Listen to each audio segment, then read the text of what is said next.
So the bait store is up and running, selling stuff, shipping stuff out. It's pretty cool.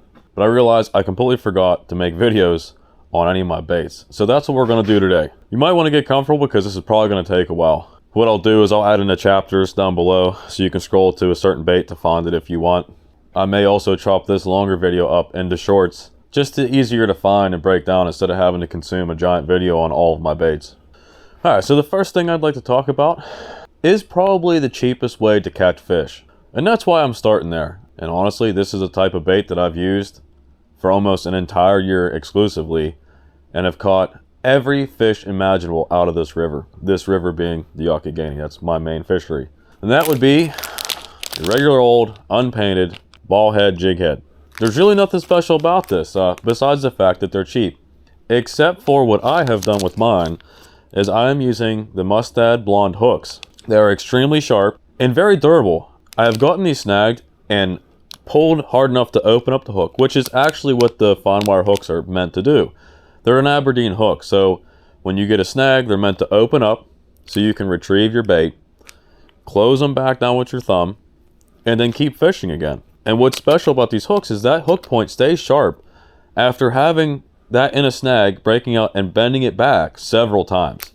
In case you guys thought I was making this up, made from fairly light wire. If the hook becomes snagged, it will bend rather than break. The retrieved hook can be straightened and used again.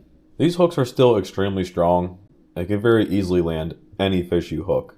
Just landed a snagged muskie the other day with these exact Aberdeen hooks.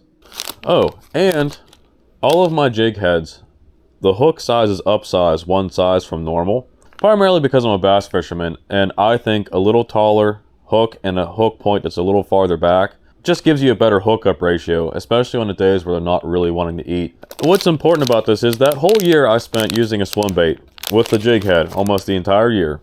I always tried to find the cheapest bulk option I could find, but I used to lose a lot of fish. And honestly, I really feel like it turns out that buying those bulk cheap jig heads was the problem because the hooks were garbage, just terrible. They were never that sharp, and the ones that were sharp didn't stay sharp for very long. And I really do contribute most of my fish losses to the cheap jig heads I was using. With these, I have not had that problem. Since we're covering a jig head, we'll cover what I use on a jig head. So this is a 3-inch paddle tail swim bait. This is one of the swim baits I used for that entire year, various colors and things. This one is actually the better one that I have found. This plastic will stay floppier, longer, in colder weather. The original swim bait I started with that I found, the plastic would get hard when it was cold. This doesn't do it that bad. This is not bad. This will still have action and temperatures like in the 30s. But what I need to say about this is I am not making these. I don't really have the means of making these yet.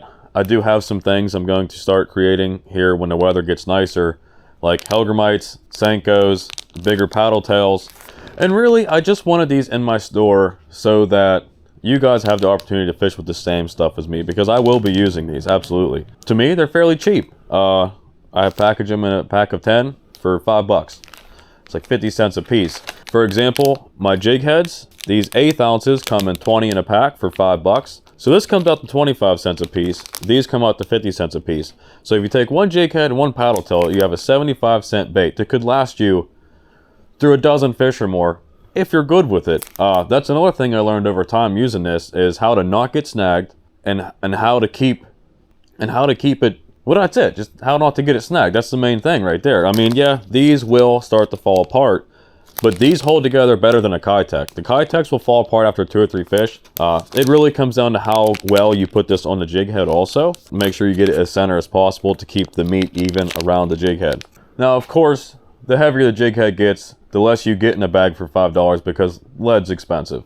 On this particular bait, I've actually caught my PB trout, some really big smallies, sauger, walleye, catfish, carp, suckers, drum, literally everything in this river I've caught on that bait.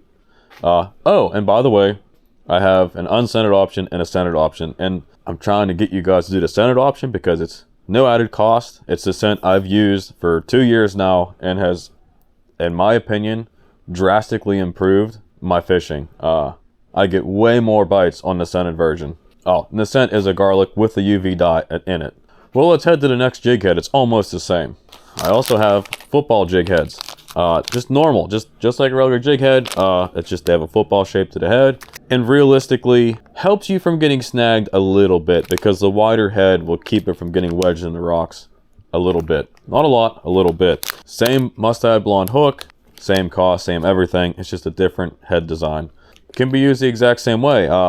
These are better for if you are working bottom a lot, which I do quite frequently. It really kind of keeps the jig head from rolling over, and that hook point, it keeps the hook point out of the ground, out of the dirt, out of the rocks. So yeah, you could throw a swim bait on this, you can throw a Hellgrammite on this if you want. You can put this inside of a tube. Wink, wink. Might be a little bit of a secret. I don't know if I should say that, but that is a cool thing that people have been doing, is putting them in a tube. So speaking of having a less snaggy hook, the next hook has very quickly become my absolute favorite hook to use, which is the EWG NED EWG. I don't know what to call it. EWG NED. Just leave it at that. Mainly have been using 1/4 ounce, but when the river starts to lower and come into the summer months, you get that 1,000 cubic feet per minute, 700 cubic feet per minute in the Yacht. I'm going to go down to 1/8, maybe even lower, depending on the situation. I've honestly been throwing my paddle tail on this and working it just like a Ned, and been doing really good. They come painted black or green pumpkin. Yes, I have a ton of other colors I could paint them, but primarily Ned is supposed to be worked on bottom. And I don't know if you really want a different color, maybe a brown or something. We'll see in the future. But I would like to note that the paint I'm using is the Protech powder paint. This stuff is unbelievable. It coats very well and is extremely durable. I have used these Neds for an entire day without losing one, dragging bottom. And yes, some of the paint has come off, but it's still black. Like after making hundreds of casts for hours, the paint is still on there. It's pretty amazing. I use the Victory EWG hook to make these. Extremely sharp hook, and overall my hookup rate with this is better than anything else I have here. I've spent a lot of my first year YouTube throwing an EWG Ned that I have bought cheap online, different places, eBay, Amazon, whatever, to try and save money, because that's how I am. That is a giant waste of time. I'm not just saying it because I'm selling these things. A lot of other people are making these, you could buy from them too. I'm saying this because I lost a lot of giant fish throwing an EWG. I used to sit and I would take the hook point and twist it out about 15, 20 degrees to help me hook up, and I would still lose fish that way. With these, I'm not twisting the hook point, and I think out of, I don't know how many fish I've caught, I've lost like 2 fish on this. Hookup rate is amazing. This is why these are now my go-to. I still love the jig heads because they're super cheap. These are definitely more expensive at $5 for a bag. There's 5 in a bag. When you get up into the heavier sizes, there's 4 in a bag. The reason for that is the hook is expensive, especially compared to a jig hook. And of course, they're being painted. There's more steps, but to me, these are absolutely worth it. The reason why I still carry jig heads with me is for circumstances dealing with trout. I have never had a circumstance where a trout ate something off the bottom. So I'm usually having a moving bait when I'm fishing for trout. I would not recommend using these for a moving bait for trout. They just seem to not get the hook the way they eat. They don't inhale things like a smallmouth. They just kind of run it down and eat it. So that's why I still carry the jig heads, because it's an open hook, and they Hello? Danielson! What's up? Alright, so where were we? Since we covered the EWG Neds, let's cover the weighted EWGs that I'm making. Super simple. I have 2/0 and 3/0 belly weighted EWGs. Really meant for throwing a fluke, super finesse. This keeps that fluke constantly moving and doing things, but falling very slowly while it's doing those things. It makes it weedless. So what's different about these that I'm making is they're made with a fine wire hook. I'm a huge fan of fine wire hooks because, especially while floating down the river on the kayak, there's a lot of instances where you need to maneuver your boat, turn around, look at this, do this. You're constantly doing a whole lot of things. Sometimes you get slack in your line. Sometimes you don't feel a bite. Sometimes you're caught off guard when it happens, and then so you mess up your hook set. You don't get that nice reel down and hook set. Maybe your line was already tight, whatever. Well, using a fine wire hook helps that in those situations. The hook is so thin that even if you just reel into it going to get hooked. I can't guarantee that because, you know, it's fishing, stuff happens, but 9 chances out of 10, if you just reel and have a good tight drag on your reel, these are going to hook the fish. Super sharp. These are, the hooks I'm using are the, now, when I say the name, you guys might be like, ew, but like these hooks are badass. These are the Eagle Claw Laser Sharp Pro Series. The Jason Christie is the Lightwire EWG worm hook is what it is. Still capable of catching a giant fish. They're not too thin, but they're awesome. You know, that's another thing that I've had issues with EWGs. You just run to Walmart or something, primarily you're going to find the heavier EWGs, which are the ones that require, you know, reeling down and just, yeah, swinging away. And like, you don't want to have to do that all the time. So with these thin wire EWGs I'm using, even the EWGs with the NEDS are not the heavy hook version. They're not a fine wire, they're somewhere in between, but they will still hook fish just reeling. But yeah, these on a fluke in the summer are going to be amazing. Now, I have the ability to make them in a heavy hook too, if you're that kind of guy. I just haven't made them yet because I won't use them. They come in 16th and 1/8 ounces. Again, super finessey, very lightweight. You just want that fluke out there, just moving.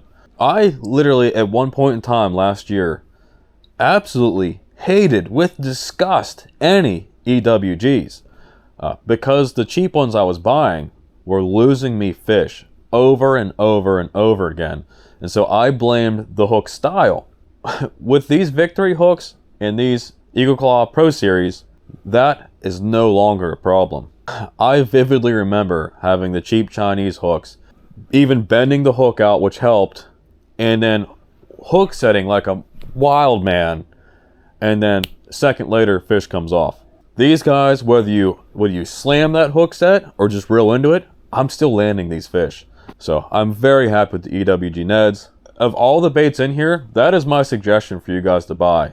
So as you can tell already, I am primarily a finesse fisherman. That's what I love, that's what I'm good at. And we're not done with finesse style hooks, but I wanted to take a step in a different direction real quickly, because I do have some power fishing baits that I would love to go over because they are quickly becoming, for me, the funnest way to catch fish.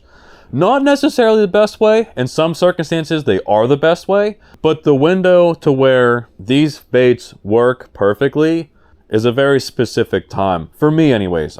Buzzbait. Man, I think I threw a buzzbait, I don't know, half a dozen times my whole life. Honestly, I wasn't even much of a topwater guy because when I threw a whopper plopper with the treble hooks, again, I would lose fish all the time and it drove me nuts. And I again, blamed the treble hooks and said, I'm done with any treble hook baits. And I'm still kind of on that boat. I know some of you are thinking, you're crazy. I use treble hooks all the time and have no issues. And then there's the other half of the group that are going to go, I understand what you're talking about, because if you don't have the perfect rod for those treble hook baits, you are going to lose fish. So that's why everything I do is single hook. I love single hook baits. Generally speaking, if you hook set on them and you have a good hook set, the fish ain't coming off. Unless you're me and have bad luck and lose every giant fish you ever hooked. I think that's more my bad juju than anything. 3/8 ounce buzzbait. This is my favorite color. The white with a little bit of red on the bottom. To me, does better than a solid white. I think the colors that have a little bit of difference to them, I personally think they work a little better. Again, the hookup rate is good because it's a single hook, but it being a topwater buzzbait, you will tend to miss some fish. But that's where this bait can shine. This will show you where the fish are at. You'll get bites, sometimes they won't hook up. If that happens, my suggestion to you is have a finesse bait, throw that buzzbait down, grab a paddle tail, grab a Ned, grab a Helgramite, throw it in there in that exact spot, and 99% of the time, that fish will eat that bait. But overall, when you do hook up on this, it is a blast. Just, you never know when it's going to happen. Half the time it scares you when they eat it. It is just a ton of fun. Same, very tough Protech powder paint, 44 strand skirt, silicone skirt, big blade, makes lots of noise. In the beginning, they're kind of quiet. The more casts you make, the more revolutions it makes, the louder it gets and the better the bait gets, if you ask me. I also have them in 1/4 ounce and 1/8 ounce. The 1/4 ounce is not really much different, has a little bit smaller blade, and of course, a little bit lighter. You won't be able to cast quite as far, but it'll be a little more subtle presentation. Sometimes a giant, loud, obnoxious one is what you need. Sometimes a little quieter is better. With the 1/8 ounce baits, I think it'd probably be a great bait for a BFS, bait finesse system. I don't do that yet. I might get into it one day. Angling with Aaron is definitely a BFS fisherman. He has a ton of knowledge on it. That's what he uses, and he's very good at it and knows a lot of stuff. So if you're interested in getting into BFS, absolutely check out Aaron's channel. I'll link it in the description. You're not going to be able to cast that far with a regular bait caster with these. Spinning rod, you can make it happen. It's a little hard because my first thing I want to tell you about using a buzzbait is what I do is the very second, actually slightly before that hits the water, I start reeling. That keeps that bait on the surface. If you let it hit the water and then close your bail and start reeling, that bait is going to be underwater, and it's going to take time for that bait to come up to the top of the water. I'm not saying you can't catch a fish with it underwater. I'm just saying that if you want it to be on top, if you click your reel over before it hits the water and start reeling, it'll never sink. And honestly, actually most of my bites happen as soon as that thing hits the water. So it's even better to be ready when it hits the water so that you can hook set as soon as it hits the water. But yeah, you can throw them on a spinning reel if you want. I know guys that do. It just takes it's a little bit of a learning curve. Like I said, you cast, you got to close that bail and start reeling before it hits the water. Or if it works for you, let it hit the water, let it sink and reel it in. It'll work that way too. If you haven't thrown a buzzbait, you need to. It's that much fun. Even if you don't buy mine, get yourself a buzzbait. It's fun. Oh, conditions. So they work good in muddy, high water conditions. Throw it on the bank, bring it back. Usually in the warmer months of the year. I'm still new to this bait, so I gotta figure out what I can do and what I can't do with it. What I like to do with it, dead summer, super hot, throw that buzzbait in the rapids, in the white water, and reel that thing back. Nice and slow. When that thing gets slammed, you're in that current, it is one of the best fights you'll ever have. Every fish feels like a giant when you're in the fast water. The 3/8 and a 1/4 ounce buzzbaits are designed with an extra long shank to help prevent short strikes. You know, my skirt only hangs past that hook about a 1/2 inch, 3/4 of an inch. That has helped with hookup. The 1/8 ounce ones don't have a longer hook. That bait is small enough that should not be a problem. The 1/8 ounce buzzbaits do not come with skirts. They just have a mini fluke on them. That's to help the casting distance. With a skirt, with a full-size skirt on an 1/8 ounce bait, it's going to cast 10 feet and land at your feet. You're not going to be able to cast it anywhere. And then the fluke actually runs through the water better, so that's why I went with the fluke. But the mini buzzbaits are designed with the O'Shaughnessy style hook. O'Shaughnessy style. Extra long and very strong. These hooks will not bend. Excellent choice for large fish. Which has a specific shape to the hook, which is meant for holding a lot of weight. So even though it's a small bait, if a giant eats that hook is strong enough to land it. One thing to mention is any bait with a silicone skirt on it, to me, has become more of a big fish bait. It just seems like the overall size of fish you catch on a skirted bait is larger. Why that is, I'm not entirely sure, but the skirt makes up volume and it's a bigger bait.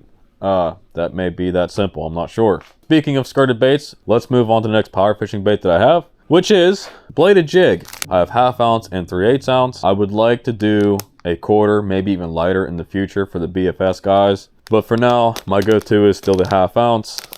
Really lets you get to the bottom hard, and that's where you want to work this bait. Flooded water, high water, muddy water.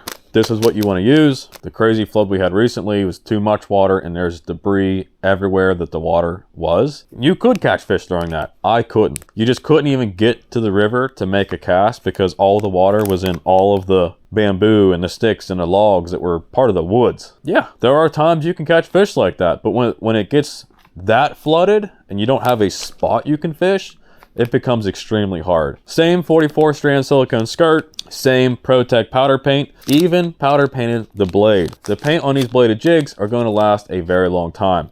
Yes, the paint on the head is going to get chipped off because I suggest you to run this on bottom. Keep that thing down in the rocks, slow to medium retrieve. I have a ton of different colors. They have a double bait keeper on them. One is poured into the lead, one I added with the wire. This blade on this bladed jig puts a ton of action in the bait, and your soft plastics do get beat up when you're using this. And so that extra bait keeper really helps keep your baits together on the hook. Got a 5/0 hook on the 1/2 ounce and a 4/0 hook on the 3/8 ounce. I put a lot of attention to the hardware in this. The split ring and the snap in this, both are good for around 30 pounds of pull force. I've tested it on the bench with string, pulled it until it failed.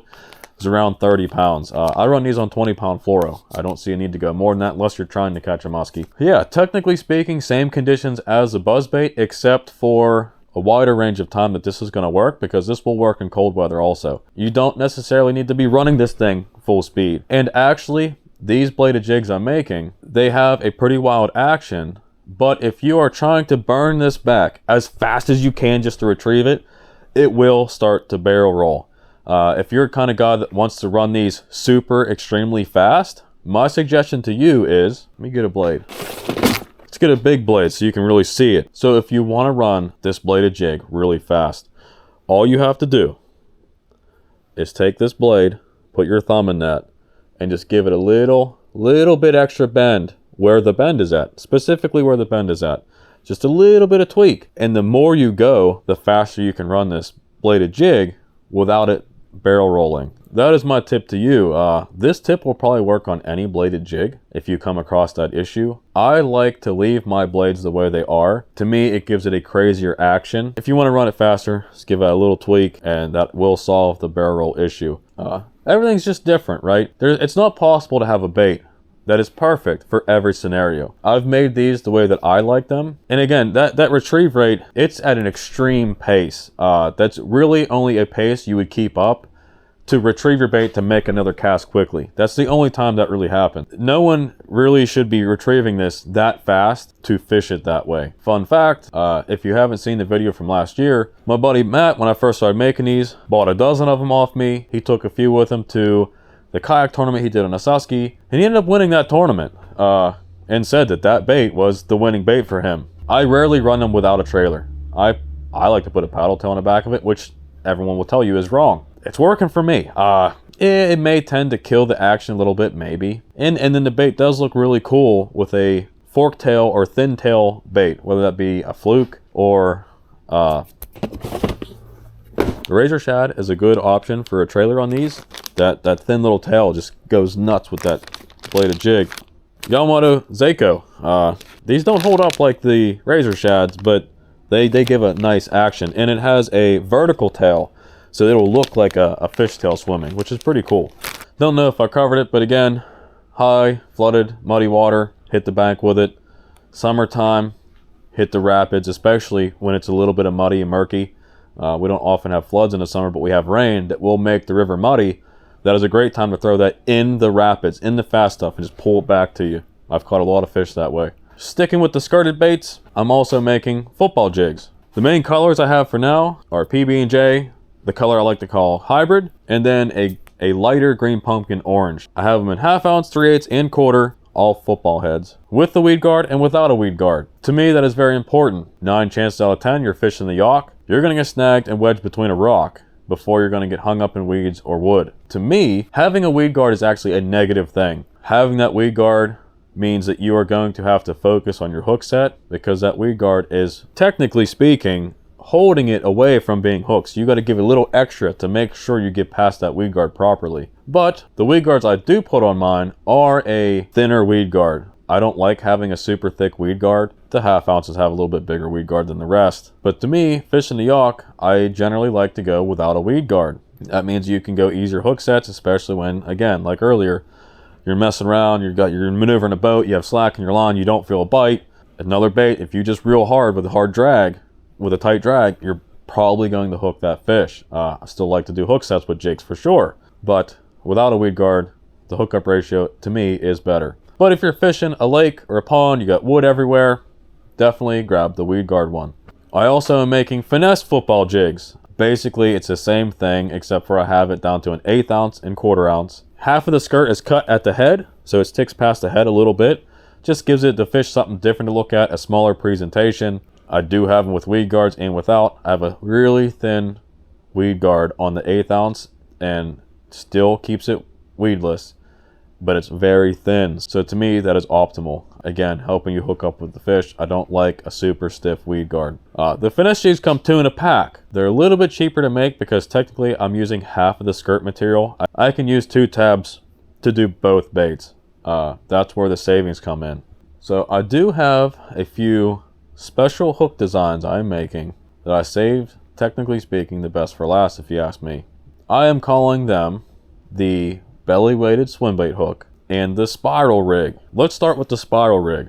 Start off, I'm just going to tell you, my favorite size is the 1/0 hook with a 1/16 ounce on a 4-inch regular fluke. This does some amazing things. On this regular fluke is primarily how I've been fishing it, which is the one that doesn't have the slit in the belly, and it's kind of like a triangle taper to the body. Let me just show you. Yeah, it's just the fluke. I think they're 4-inch solid body. That's important because this hook actually gets tucked inside the bait. What this thing does with this fluke, to me, blows my mind. Real quick, technically speaking, this hook design is almost the exact same thing as a Gamakatsu tube hook. There's a lot of things you can say about this. This is the same thing as a balanced leech if you're a fly fisherman. It just basically has the weight beyond the eye of the jig hook, which is important. It keeps it more balanced. But what it does for the fluke is you can jerk this up and it'll shoot random directions, which is awesome. An unpredictable motion is awesome for getting reaction bites. What it does on the way up, if rigged properly, actually makes it work like a lipless crankbait, and the whole body shakes and quivers on the way up. And then what's even more magical was on the fall, the fluke at the end of your pull lays over on its side like a dying bait fish, and it starts to glide in a big spiral if you keep it on taut line. Now, you don't want to be pulling the bait, but you don't want it to let go because it'll just nosedive. You want to hold some tension, a little sag in your line, and this bait will literally do a big spiral if you're fishing dead water. If you're fishing current, it'll just glide for, it seems like, forever. Depending on your tension is how quickly or slow you want it to fall. If that goes in front of a fish's face, they're going to eat it. I've already proven that this year, it's amazing. I do have multiple sizes. I have them on a number 2 hook for the mini flukes. So if I do a comparison here, which to me is what's important for these hooks that I'm talking here at the end of the video. Core Tackle just came out with their hover rig hook. Basically the same. Basically the same as a Gamakatsu hook. The only difference is Core Tackle's hook design has ribs and ridges and a engineered design to help it stay on the bait. That is the downfall with these hooks. It does tear a hole where the hook comes through in the bait. It still seems to hold up pretty well without doing anything extra, but if you add a little bit of super glue, that'll definitely keep it on. Or sometimes what I'll do if I have a lighter is I'll melt the plastic and squeeze it around the hook eye, and that'll also help it stay on. Even without doing those things, it still stays on for a good 3 to 6 fish without having any issues. You know, we're falling in the realm of me making baits where you don't know what patterns are what. It's hard and confusing. To me, this isn't a copy. My idea of this is from the balanced leech that I was making over last winter and having to tie on that nail weight to balance out that. And I sat there and I said, listen, I could just pour lead and make that. So you fly fishermen could take these and you already have your balanced leech with lead on it already together. I do have a 32nd ounce on a number 2 hook. So to me, that's a good weight for that. I'm using that same mustard blonde hook. They're selling the same style of hook for a 3-pack right now on Tackle Warehouse for $5.80. The number of hooks in my bags do vary as the weight and hook size go up because of the cost. But generally speaking, my 1/0 16th ounce comes with 10 in a bag for $5. Like I said, it's the same hook as the jigs. I'm only adding a little bit of lead. Why would I charge an arm and a leg for these? 50 cents a hook compared to $2 a hook. Come on. So the final hook design that I've made, I'm calling the belly weighted swim bait hook. There's really 2 categories here. There's a fine wire hook and there's a heavy hook. The fine wire hook is that typical mustad jig hook, but the difference here is the weight is from the eye and behind. What that does when you put this on a paddle tail is it allows that paddle tail to run like this. Now, paddle tail always has a little bit of that head shake, but this has a big body roll to it now, and you can run it super slow. Again, it's just something different for the fish to see. Packaged the same as the other ones, basically. The fine wire hook, 10 in a bag, $5, 50 cents a piece. The heavy hook design, you've been seeing this in videos. Anytime I'm throwing that big 7-inch diesel minnow for muskie, well, apparently big smallmouth, it's this hook. I've been using it in the 8/0 size, the 5/8 ounce of lead for the diesel minnow because it's floaty. I have them in 3/8 ounce also for like your regular Kitechs where they aren't super floaty These aren't on a 90-degree jig hook. For these bigger baits, you can get away with the 60-degree, and that allows it to have even more body roll without it rolling over on you. The fine wire hooks on the smaller paddle tails, I went with a regular jig head, A, to keep the price down, but B, if you use a 60-degree on the smaller paddle tails, I ran into an issue with them wanting to go on their side way too often, and I didn't like that. So I think it's a weight thing with buoyancy and stuff like that, but the 90-degree jig hook for the belly-weighted swim bait hook, I think, is the way to go. But the bigger baits, absolutely 60-degree, keeps that body roll crazy, and they are heavy hooks. Now, not too long ago, I snagged a giant log at the river park, and I brought it in. It had to have weighed several hundred pounds. I couldn't even pick it up. Good way to help clean out the river, I guess. Have them in multiple sizes. Here in the future, when I have some more time, I'm going to start using these in smaller paddle tails to bigger. Really give you an idea of what they're going to look like on the site. I'll put the pictures up. Just haven't had time to get that far. So it looks like that's about it. I think I covered it pretty well. I think I gave you guys some tips. Hopefully that will improve your fishing for this year. Even if you don't buy my stuff, those are good tips for you to go fishing and catch more fish. Again, link is in the description for my Shopify account. I appreciate any order, absolutely. Looking to grow that store eventually and have more things.